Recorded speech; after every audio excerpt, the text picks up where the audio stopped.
Porque a pior coisa que tem é o mundo te falar que você fala bem e você querer morrer ali na frente. Porque eu já passei por isso. Quando eu trabalhei com Chico Anísio, eu queria morrer. Porque não tinha ensaio. Aquilo tudo que você vê na escolinha não é ensaiado, não é que nem novela, que você ensaia uma vez, ensaia para a câmera e depois grava. Não tem ensaio. Primeiro que você não sabe quando o Chico Anísio vai te chamar, não tem ordem, você não bate o texto com ninguém e você não sabe o texto do outro. Porque o que mais impede a pessoa de falar bem em público é o nervosismo. Então, é um círculo vicioso. Se ela está nervosa, ela encurta a respiração. E aí, encurtando a respiração, ela fica mais nervosa. E aí dá branco no texto, ela paralisa e por aí vai. Aí treme, aí dá taquicardia, aí muita gente recusa trabalho por ter medo de falar em público.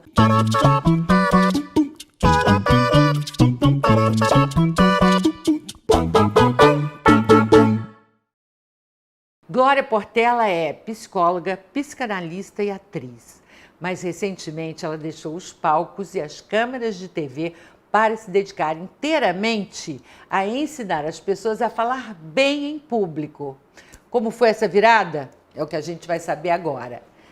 Glorinha, você era uma criança tímida? Super. Na verdade, eu comecei a perder a timidez quando eu comecei a fazer aula de teatro, né? Porque parece uma caixa de Pandora. A gente começa a acessar, assim, emoções que a gente não sabia, né? Mas você foi fazer aulas de teatro para superar uma timidez? Não, não. Como é que foi assim, a sua infância? Como é que você caracteriza essa timidez de criança? Na verdade, eu era muito tímida e como... vou lembrar da minha primeira experiência com teatro. Eu fui aprender inglês na Inglaterra, em Cambridge, e aí tinha uma aula lá livre que a gente podia escolher o que a gente quisesse. Eu escolhi teatro. E aí eu fui fazer o Mágico de Oz, eu era bruxa. E aí quando eu subi no palco, a melhor coisa que tem é atuar sem a obrigação de dar certo, né? Porque aí você fica muito mais espontâneo, você está brincando. E aí eu subi no palco, fiz aquela bruxa, amei aquela emoção, né? E nunca mais me esqueci daquilo. Aí quando eu voltei para o Brasil, eu fui para a Cal, né, que era, enfim, ainda é hoje a escola profissionalizante. Perguntei, vem cá, vocês me indicam alguém? Isso não adolescente mais. Adolescente. E aí falaram, a gente indica assim, curso do Sérgio Brito, não sabia nem quem era. E aí eu chego lá, um peixe fora d'água, só ator profissional, estudando Brecht, aquelas coisas, né, Sérgio Brito. Aí a timidez bateu mais forte? Total. Eu, assim, nem falar o meu nome eu conseguia. Qual é o seu nome?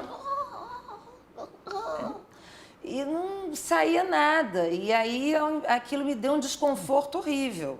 Porque a minha primeira experiência tinha sido maravilhosa.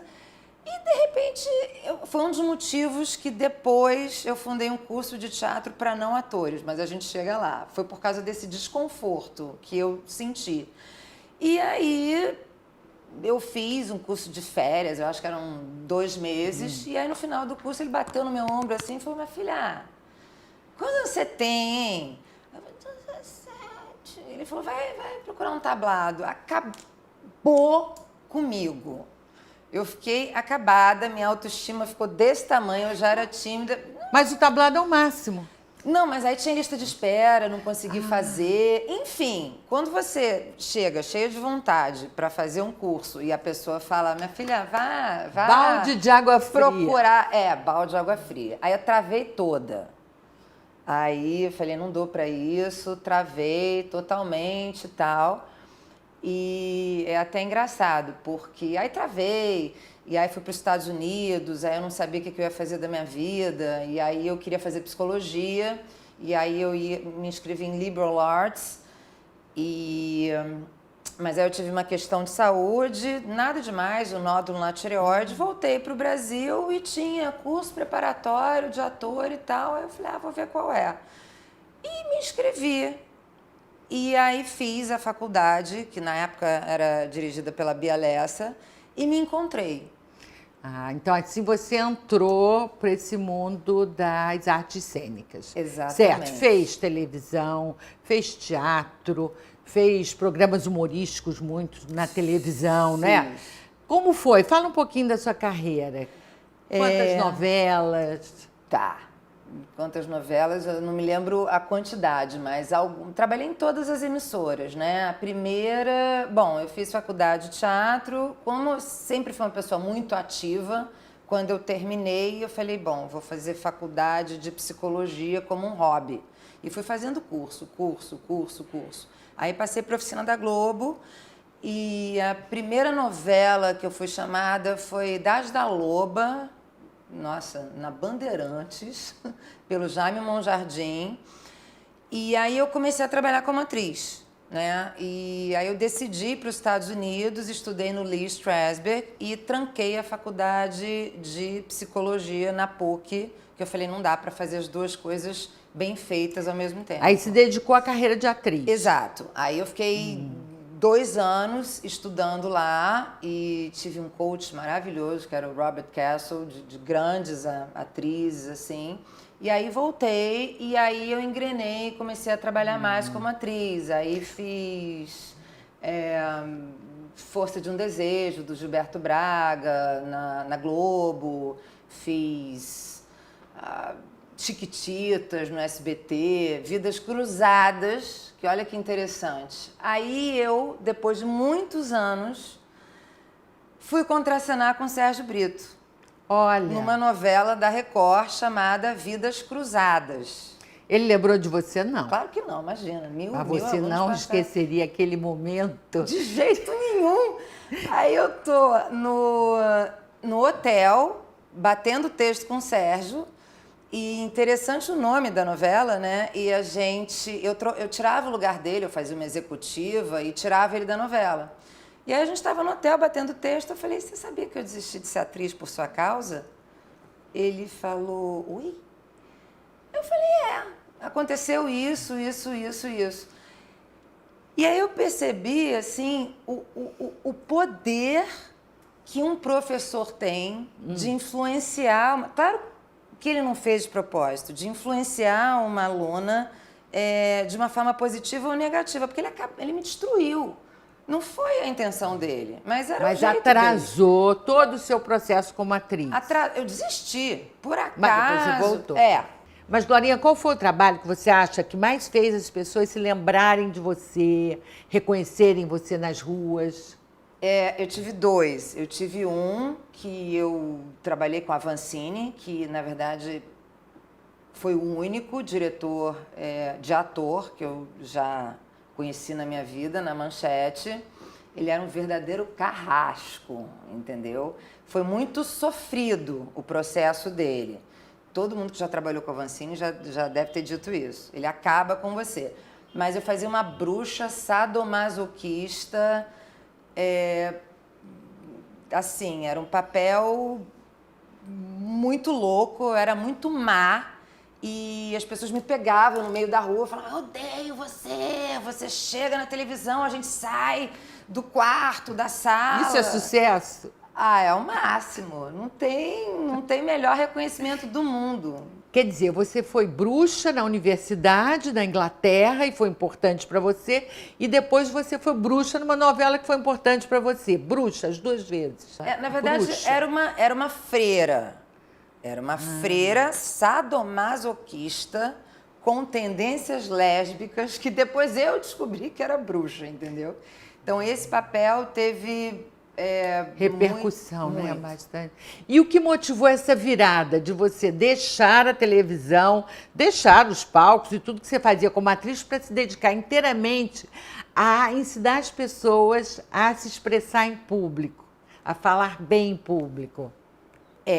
O meu último trabalho que eu achei importante, que foi bem bacana, que foi uma honra, foi a Escolinha do Professor Raimundo, né, com Chico Anísio, onde eu fazia o Darcy, que era uma escolona. Né? O máximo.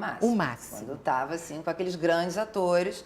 E eu fazia um personagem que não sabiam se era menino ou menina, era uma coisa meio andrógena, né? E aí, esse foi... Depois eu fiquei fazendo Zorra Total, umas besteiras, umas participações, mas assim, um papel bem interessante foi esse com o Chico. Puxa, e trabalhar com aqueles atores todos, né? Que conhecem o que fazem melhor do que todo mundo. E com o Chico Anísio, um gênio do humor, né? Isso tem um valor inestimável. E aí, como foi deixar tudo isso para se dedicar inteiramente a ensinar as pessoas a falar bem em público? Foi um processo. Eu me reinventei várias vezes. Na verdade, é meio louco dizer isso, mas eu sempre sofri muito como atriz. Porque eu sempre fui muito perfeccionista e eu nunca gostava do que eu via. Então, é muito difícil. É uma profissão muito instável, de altos e baixos, emocionais, financeiros. E chegou um momento que eu, sinceramente, enchi o meu saco. O programa acabou e eu, por uma questão pessoal de estar cansada Desses altos e baixos, desses altos e baixos, dessa Porque montanha-russa. É difícil. E aí o programa acabou e eu comecei a fazer um trabalho voluntário dentro de um hospital psiquiátrico, dando aula de teatro no CPRJ, para a população de rua, tá? Pessoas com transtornos psiquiátricos graves. E aí eu descobri minha vocação. Porque, bom, depois de atriz, eu fui psicóloga, psicanalista, professora de yoga, professora de teatro, e aí eu cheguei no curso de oratória. Então, me reinventei mais 8 vezes para chegar até aqui, né, construindo a minha própria metodologia, pegando um pouquinho de cada experiência, de cada formação que eu tenho. Mas... voltando, então eu comecei a fazer esse trabalho no hospital psiquiátrico, no processo de reabilitação social, e foi um aprendizado, né? Porque você trabalhar com esquizofrênico, todo dia é um elenco novo, uma peça nova que você tem que se virar. E aí eu percebi o quanto o teatro ajuda o ser humano, né? Em termos de quem é muito inibido, quem tem uma dificuldade de comunicação, aquelas pessoas não conseguem nem trabalhar. Mas qual é a maior dificuldade que as pessoas têm para falar bem em público? É um medo, é uma fobia, né? É o medo do fracasso, da crítica, qual é? Disso tudo. Na verdade, por incrível que pareça, uma vez um amigo meu falou: Glória, eu acho que você faz isso tão bem, porque eu passei por isso. Né? E eu falo para as pessoas, falar bem em público não é assim um raio que bateu em mim, me iluminou e eu sou melhor. Não, é treino. A minha voz não saía na primeira aula de teatro que eu fazia. Então, eu acredito que é tudo junto, Leila. Na verdade, o maior medo humano, por incrível que pareça, é o de falar em público. Ah, é? É mais que o medo de morrer. Eu fiquei chocada também. As pessoas têm mais medo de falar em público quando tem medo do que morrer. Tem. Isso não sou eu que estou dizendo. Você entra no Google, coloca o maior medo humano e pesquisas do Sunday Times, do New York Times, pesquisa, entra no Google, vários locais falam sobre esse... Eu tinha um medo, né, de falar em público, eu era muito tímida. Então, é tudo junto. É o medo de errar, é o medo de ser rejeitada, é o medo de ser julgada, é o medo de não agradar, é o medo de falar besteira. Agora, o que é mais interessante disso tudo?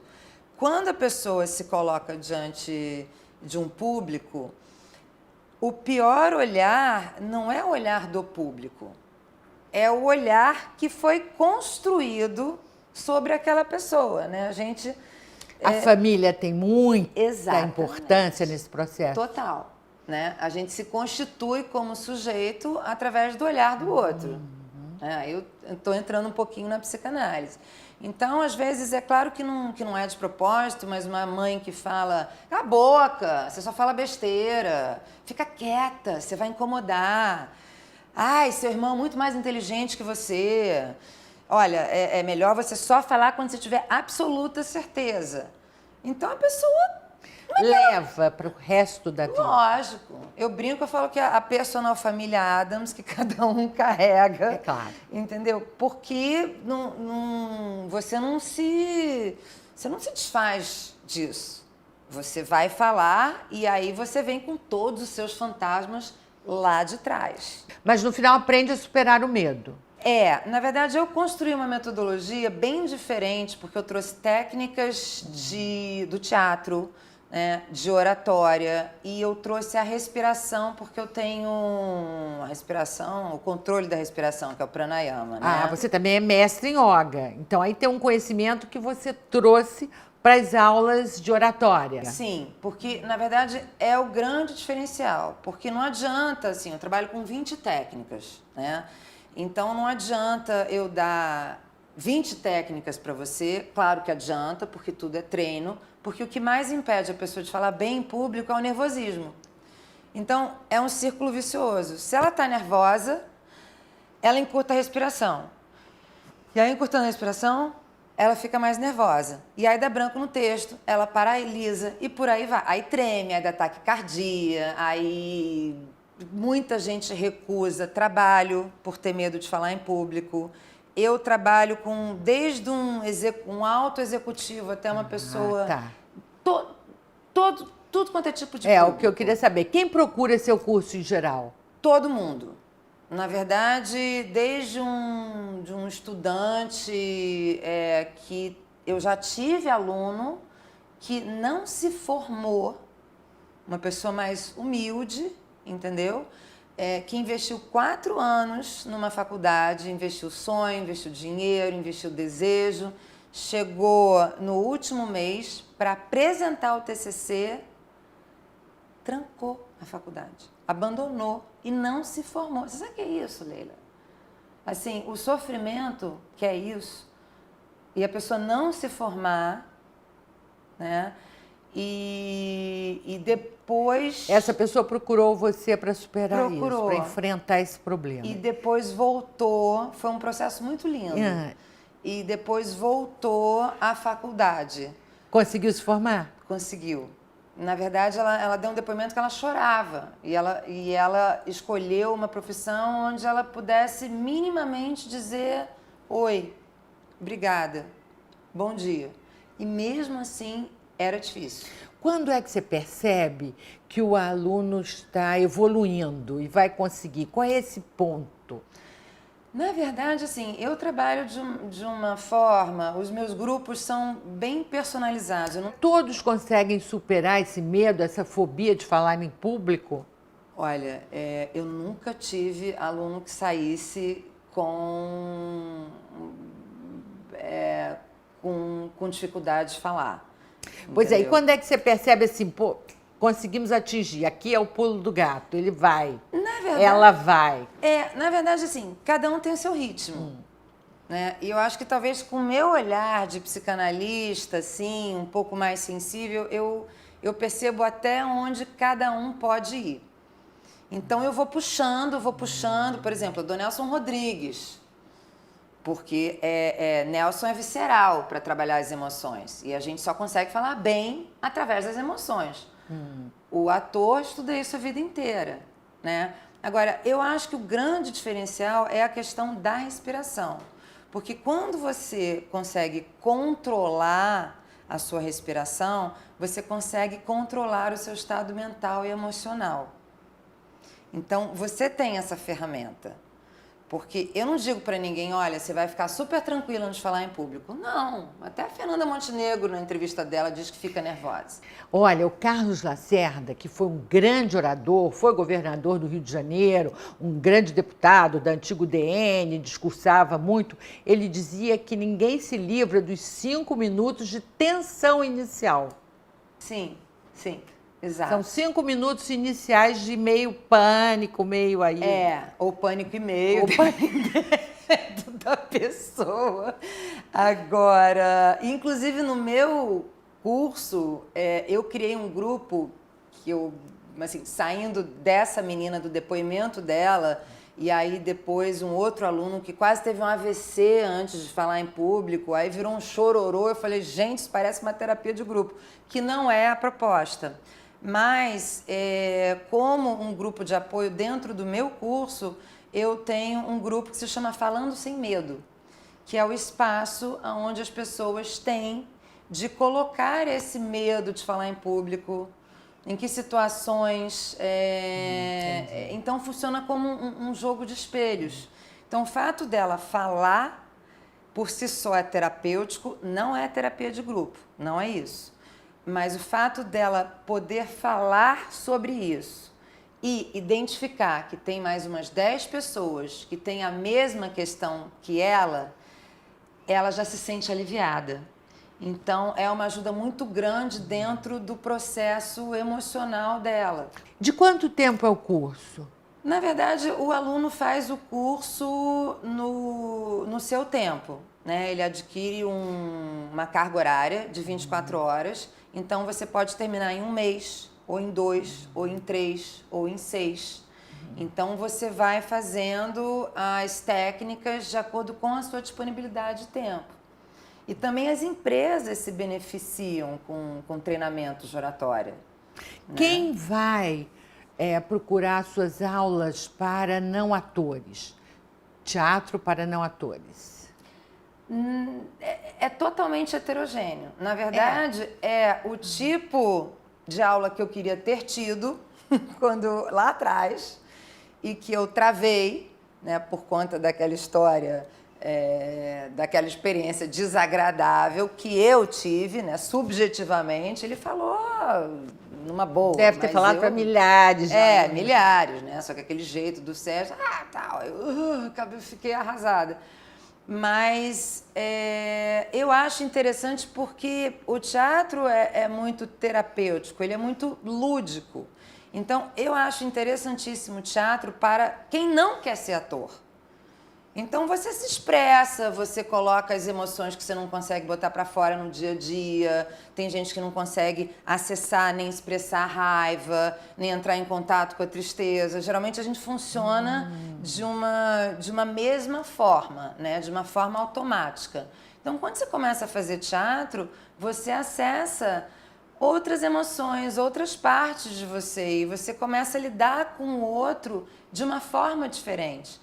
Então, você vai mudar. É muito... O meu curso, eu procuro sempre... A minha metodologia não é assim, você sai falando de forma eficaz. Sai.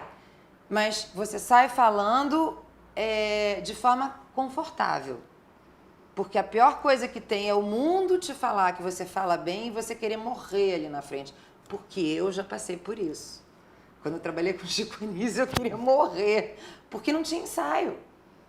Olha.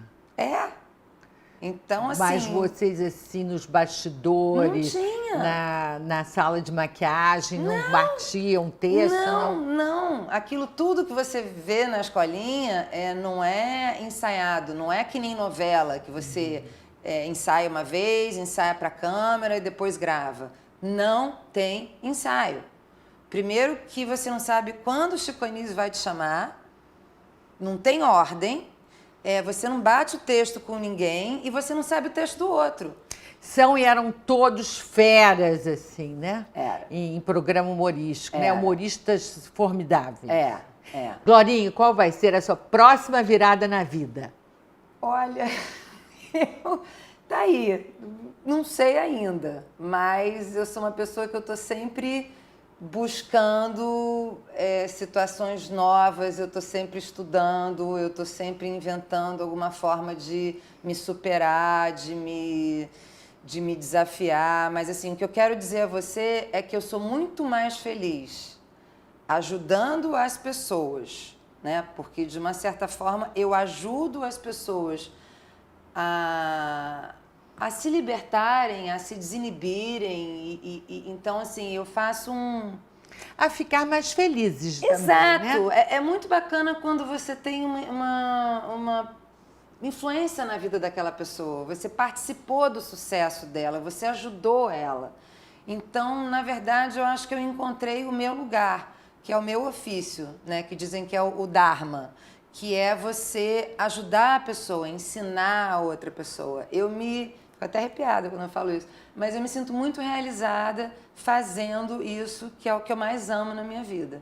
Ao invés de atuar, ficar ali nessa montanha russa que eu confesso que eu cansei. Joguei a toalha e fui procurar outra coisa. Olha, Glória Portela, muito obrigada pela entrevista, muito sucesso para você. Obrigada, em qualquer que seja a próxima virada da sua vida. Obrigada. Então, gostou da entrevista? Dá o seu like e se inscreva no canal se ainda não o fez, porque é muito importante para a gente, que volta semana que vem com mais uma novidade para você. Um grande abraço, até lá!